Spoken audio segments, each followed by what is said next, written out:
Quali trend caratterizzeranno l'economia del prossimo futuro? È il digitale l'opportunità del nostro tempo? Continua il nostro Road to Forum PA 2022 con un premio Nobel.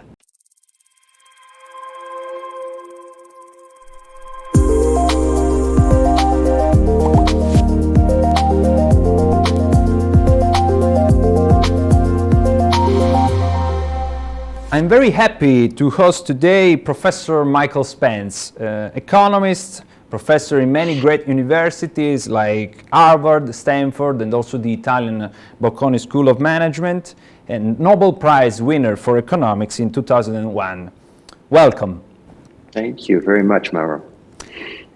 You was the chairman of the Independent Commission on Growth and Development many years ago, and I suppose that also, thanks to that experience, you published your book, The Next Convergence, The Future of Economic Growth in a Multi-Speed World, that was published in 2012.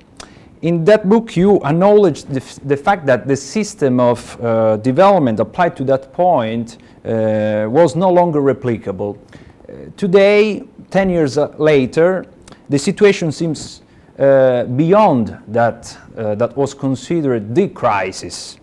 The world has been shaken by the pandemics and also by the recently ongoing conflict in Ukraine, which have brought and continue to do so great hardship to population, public and private institutions. The question is therefore, why should this time of recovery be different? What makes us think that this new convergence, this new economic world can really lead to a structural change in our development model? Well, that's a very good question, and it has to answer it properly, it has a number of dimensions. So, to go back, I think if you compare now with 10 years ago, the convergent process has gone reasonably well. The middle class in many countries is growing in tens and tens of millions of people. The majority of people who live in what are called developing countries are now middle class consumers. That wasn't true maybe even 20 years ago. But this is a really different world that we're living in now. So if you go back again and ask, well, what did we really not see coming at us, or didn't pay enough attention to? There are several things. One, I don't think we understood at the time the magnitude and depth of the digital transformation that the entire world and all of its economies are going through. We didn't see the likelihood of a kind of explosion of entrepreneurial activity around the digital networks that's occurring right now. I mean, on every continent now, you can find high growth companies with a digital footprint. You find unicorns popping up. The second largest number of unicorns in the world is now in China. The third largest is in India. I mean, we just didn't see that coming. Second, I don't think we were as serious as we are now about the energy transformation required to see sustainability. And so we're pretty late in the game. I think of it as sort of 30 seconds to midnight, according to the IPCC. And now we have to devote enormous resources on the order of $3.5 trillion a year to try to deal with this problem. And one other transformation we didn't see coming, which is a kind of biomedical revolution, which has relevance to the energy transformation and to health and to access to health and so on, that's also underway. So it's an extremely complicated environment. I would say, and then we have some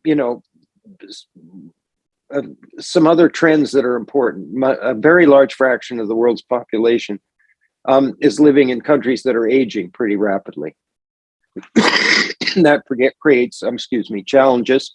We have a fiscal overhang, especially in the sovereign debt area, that we didn't have before. That's a result of two things: the great financial crisis and then the pandemic that we just went through. And we have the need to diversify our supply and demand chains. This is obvious in the energy area here in Europe. And all of these things are sort of headwinds. So I think what we need in order to thrive in this environment are essentially tools that give us a productivity burst. I mean, if you have a debt overhang, if you have an aging population with rising dependency ratios and all that sort of thing, then you really need to come together, try to make the global economy work, and leverage the tools, especially the digital ones that we have, to produce a productivity surge, or we're going to have a very sort of, I'm not sure I buy stagflation, which is a much used term, but we'll have a much more difficult world to live in. Thank you. We can summarize in saying that while economies and development models continue to be discussed, the technological progress and the other progress that you mentioned has continued to advance, and we miss that part of the process. They continue to act as accelerator of change. We experienced this, we saw this clearly during the most acute phase of the pandemic, when it was also and only thanks to the digital technology that private and public institution could maintain their business continuity. So my second question is specifically on the digital transformation. Do you think that with all its application in the public and private sector can really be the game changer in this new phase?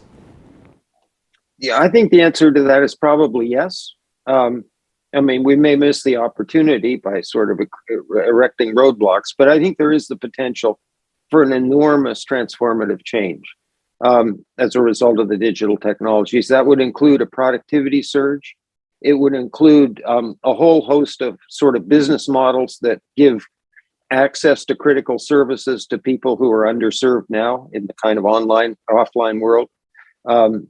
This is particularly important, again, in developing countries. You can deliver various kinds of healthcare, for example, using artificial intelligence or just the internet to remote populations that really haven't had access. Same for education and so on. So I think, yes, we can, in order to achieve these benefits, we're going to have to deal with the challenges, and there are a lot of them. Data security and privacy, responsible, management processes for determining access to data, new regulations, market power for the mega platforms, and national security and cybersecurity issues. So it's quite a long list that we have to wrestle with in order to maximize the benefits and minimize the downside consequences of living in a kind of increasingly digital world. Yes, thank you. And just the last question, I would like to underline a concept that you highlighted in one of your recent articles. That is the fact that the so-called startup culture, and already mentioned some unicorns, is becoming increasingly global. On the other end, the effects of the digital transformation are global in scale, but innovation still thrives locally. How do you see Italy in this perspective? Do you think that is the terrain fertile for emerging Italian tech entrepreneurs? I think the answer to that is yes, but I mean, I need to say, I think it's fairly obvious when you look at the data, that we're a little bit behind in this. So the gist of the article you referenced is that while the entrepreneurial activity, and most of it is in one way or another related to digital technologies, to the internet, to businesses that leverage access on the internet and so on, is global, but the ecosystems in which this kind of thing thrives tend to still be local. Right. So in the old days, we used to think, it was Silicon Valley and a few other places. Now it's everywhere, but it's everywhere with this local, sort of supportive ecosystem. What I'm trying to say is, innovation in this dimension anyway is still a very sort of interpersonal kind of activity. And then when you look at Italy, I mean, well, first let's look at our neighbors. So there's 24 unicorns. I pick unicorns just because they're, kind of a useful statistic or index of kind of what's going on. There are 24 unicorns in France and Germany but they're highly concentrated. They're in Paris and Berlin and Munich, and there aren't many others, right? So what you need, I think what we're going to see in Italy, even though we're a little bit behind, is the same kind of thing. Whether it'll develop in Milan or Torino or, Bologna, Florence, Firenze, I don't know, right? You never really know where this thing is, but it'll probably be highly concentrated. And I think that the fundamentals in Italy are very sound, top flight, engineering and technical and medical institutions. Some of this entrepreneurial activity is in the biomedical area as well. And there, Italy has many intangible assets and human capital that are very strong. So I don't think we'll have to wait too long for this to happen. But so I guess the short answer is we're still waiting, but the potential is very high. Thank you so much, Professor Michael Spence, Nobel Prize winner for economics in 2001, for your time and your insights. And see you in Forum PA 2022 next June. Yes, I'm looking forward to it. Thank you, Trevor.